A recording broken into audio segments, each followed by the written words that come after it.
You might have seen or heard of a machine that looks like this. Well, what is it exactly? This is called a radar.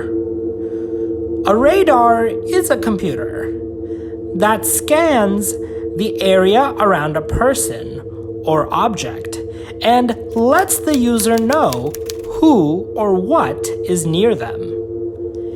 Fun fact about radar: the radar is actually based off of what is called a unit circle in mathematics.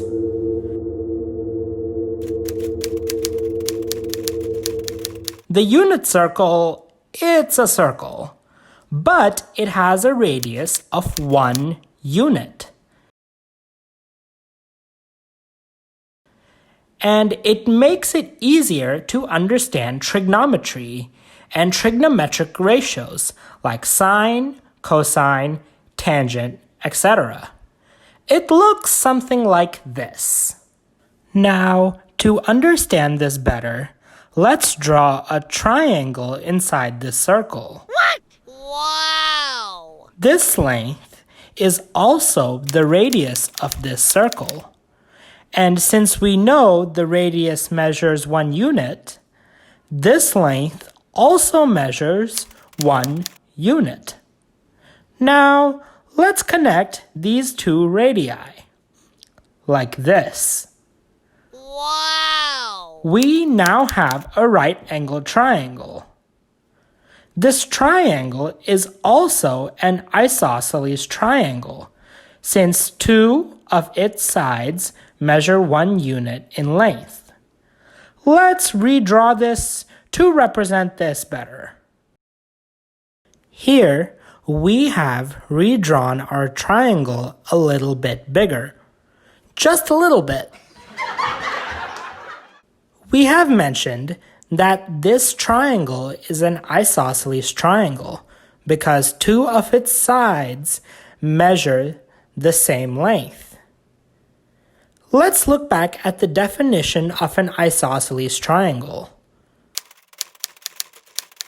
Our definition says that an isosceles triangle has 2 angles that are equal in measure, and the 2 sides that are opposite to those 2 angles are also equal in measure.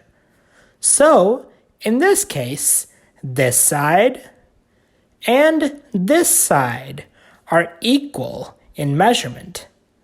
That means this angle and this angle have the same measurement.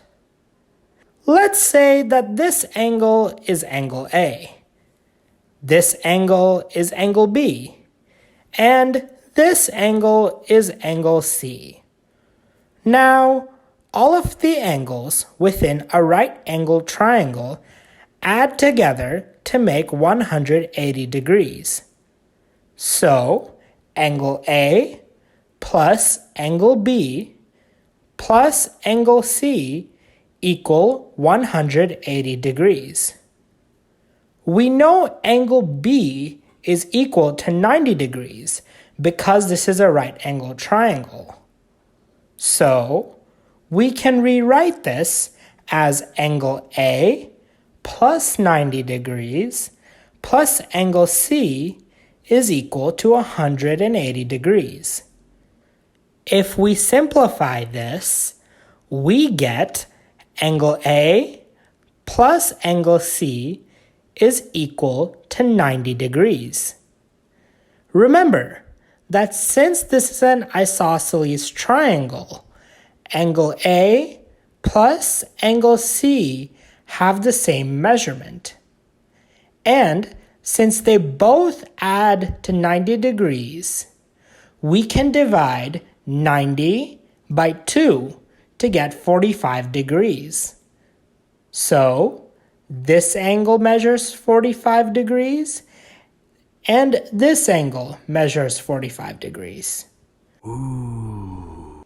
Now we know the measurement of all 3 angles within this right-angled triangle. It is important to remember that in a right isosceles triangle, the measure of the hypotenuse is root 2 units, written like this. With this in mind, let's assume that this angle is angle phi, which measures 45 degrees. Now, let's find sine phi, cosine phi, tangent phi, cosecant phi, secant phi, and cotangent phi. Remember SOHCAHTOA? By the way, if you want to learn more about SOHCAHTOA, follow the link in the description below to the corresponding video. By the way, give this video a like and subscribe if you enjoyed. Anyways, the value of sine phi, or sine 45, is the opposite over the hypotenuse, which is 1 over root 2, like this.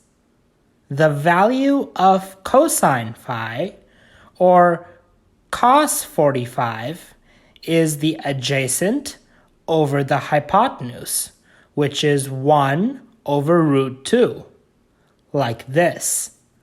The value of tangent phi, or tan 45, is the opposite over the adjacent, which is just 1 over 1, or 1. Now, the value of cosecant phi, or cosecant 45, is the hypotenuse over the opposite, which is root 2 over 1, or just root 2. The value of sec phi, or sec 45, is the hypotenuse over the adjacent, which is also root 2 over 1, or just root 2.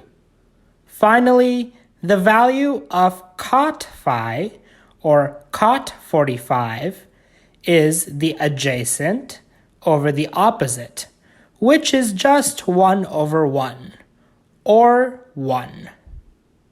So, when talking about the unit circle, it is important to keep these values in mind. Sine 45 is equal to 1 over root 2.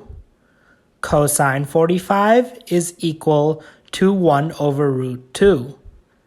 Tan 45 is equal to 1 over 1. Cosecant 45 is equal to root 2 over 1. Sec 45 is equal to root 2 over 1. And finally, cot 45 is equal to 1 over 1. Yeah. In the future, it will be very helpful to memorize these values, because if you already have these values memorized, solving complicated trigonometry problems will become a lot simpler. Oh no!